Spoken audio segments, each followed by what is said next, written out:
Oh, t'es pas tous bien-aimés frères et sœurs. Nous entendons des critiques ici et là concernant les accords entre la RDC et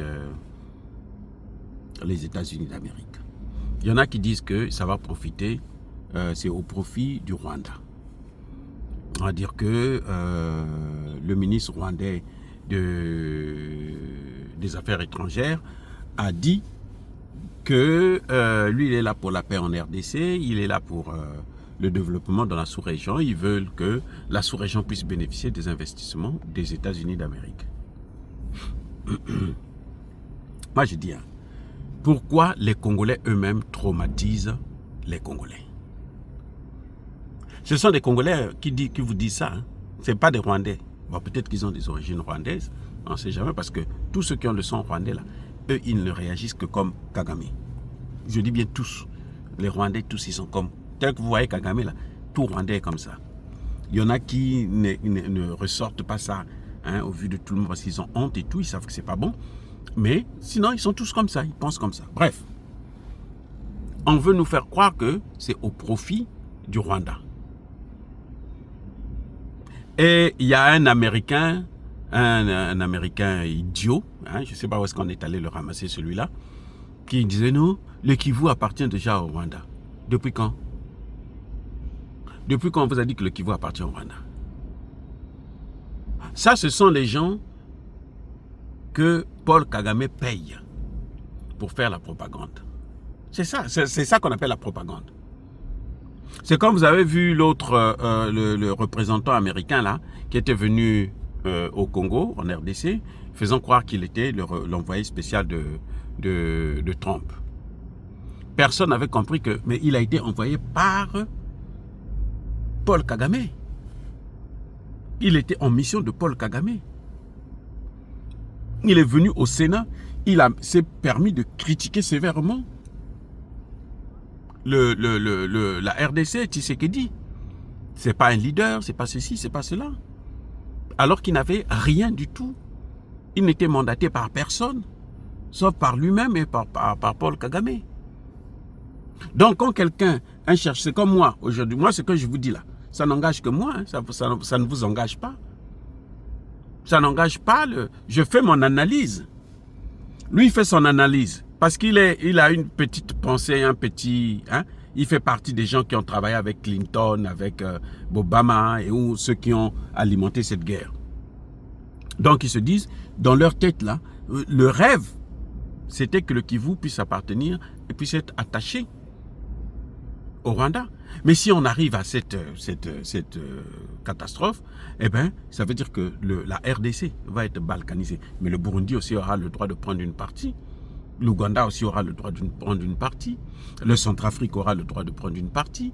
Le Congo-Brazza aura le droit de prendre carrément Kinshasa.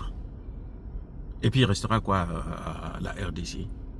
Non, écoutez, c'est pas parce que quelqu'un a dit, hein, il est le Coderme, parce qu'il a dit, bon, tout le monde pense que non, c'est la vérité, c'est ce qui est réel. Non, c'est pas la vérité, ça c'est sa pensée à lui. Ça, c'est ce qu'eux, ils ont voulu faire. Parce que le projet, Sarkozy l'a dit. Pourquoi il ne vous rapporte pas ce que Sarkozy... Sarkozy aussi avait dit ça, non? Que la RDC doit partager la terre, doit partager les matières premières avec le Rwanda. Bon, maintenant, question. Quand le Congo va signer les accords avec la RDC, avec les États-Unis, est-ce que Kagame aussi viendra signer? On apprend que c'est le 1er mai prochain que Tshisekedi va rencontrer Trump. Kagame aussi viendra signer. Mais comment quelque chose que vous ne signez pas, ça doit vous engager? Alors que vous n'entendez pas avec le signateur. Hein? Dites-moi. Vous ne signez pas. Ça va vous engager. C'est-à-dire que si Tshisekedi donne une partie, quelque chose à Kagame dans ces accords-là, c'est que Tshisekedi est fou. Je vous dis, c'est qu'il est fou. Il est récupérable, il faut le prendre, l'attacher avec une grosse pierre et puis jeter dans l'eau de la mer. Oui. Comment? C'est le bien de la RDC. C'est la RDC qui va vendre ça aux Américains. Où est le problème de Kagame là-dedans? Kagame, lui, Kagame, quand le président, dans cet accord-là plutôt, ils ont prévu la paix au Rwanda, c'est parce que le Rwanda a toujours menti au monde entier, a toujours fait croire au monde entier qu'il y avait des FDLR qui a entraîné l'insécurité au Rwanda, qui a attaqué le Rwanda. Et eux, ils venaient de la RDC. Vous comprenez? C'est pour ça qu'on a mis ce volet-là. Mais ils n'ont pas voulu parler de FDLR expressément. Mais en fait, c'est ça ce qu'il voulait dire. Que Kagame se plaint pour sa sécurité. Kagame dit qu'il est venu en RDC. C'est pour protéger sa sécurité.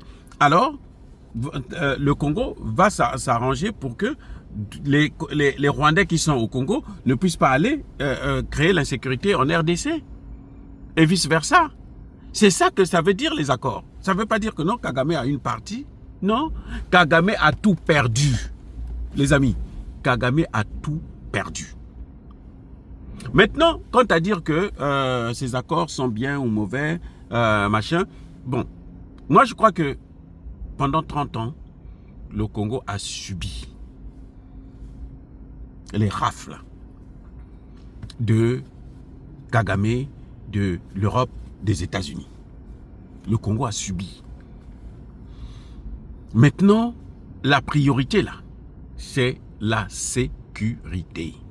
Je répète, la priorité au Congo, c'est la sécurité. C'est même pas le développement. Les amis, les Congolais, ce qu'ils veulent, ceux qui sont dans le Kivu là, ce qu'ils veulent, ce n'est pas le développement, c'est la sécurité. Ils veulent vivre chez eux librement, sans problème. Voilà tout. Ils n'ont jamais dit qu'ils veulent vivre comme les Européens. Non, eux, ils veulent la sécurité. Le développement, là, on parlera de ça après. Ces matières premières-là, personne ne mange ça. Nous n'avons même pas la technologie pour transformer ces matières premières. Nous n'avons pas l'argent pour acheter des machines pour transformer ces matières premières. Mais attendez, si quelqu'un va donner ça à un autre pour qu'on nous apporte au moins la sécurité, mais c'est déjà ça, la vie des gens. Vous croyez que la vie des gens, c'est ce que parce que vous avez vécu en Occident, vous vivez en Occident, vous croyez que tous les Congolais, leur seule obsession, c'est vivre comme vous en Occident. Non. Eux, ils veulent vivre en paix, tranquille chez eux. Voilà ce que les Congolais veulent. En tout cas, ceux qui sont dans le Kivu là. La majorité parmi eux, c'est ça qu'ils veulent, la paix. Qu'on ne vienne pas quelqu'un à sa maison, un Rwandais vient, il le sort et puis il habite dans sa maison. Non, ça n'a pas de sens, les amis. Donc, on ne peut pas continuer comme ça. Et les gens travaillent pour ça. Maintenant, si c'est Trump qui veut nous apporter cette paix-là, tant mieux. Moi, j'ai toujours dit, il ne faut pas oublier que ce sont les Américains qui sont à l'origine de la volonté de balkanisation de la RDC. Moi, j'ai toujours dit ça.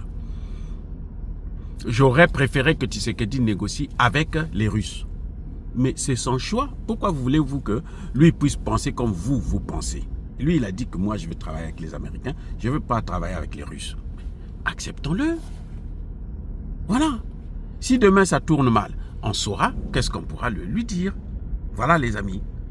OK? Très bien.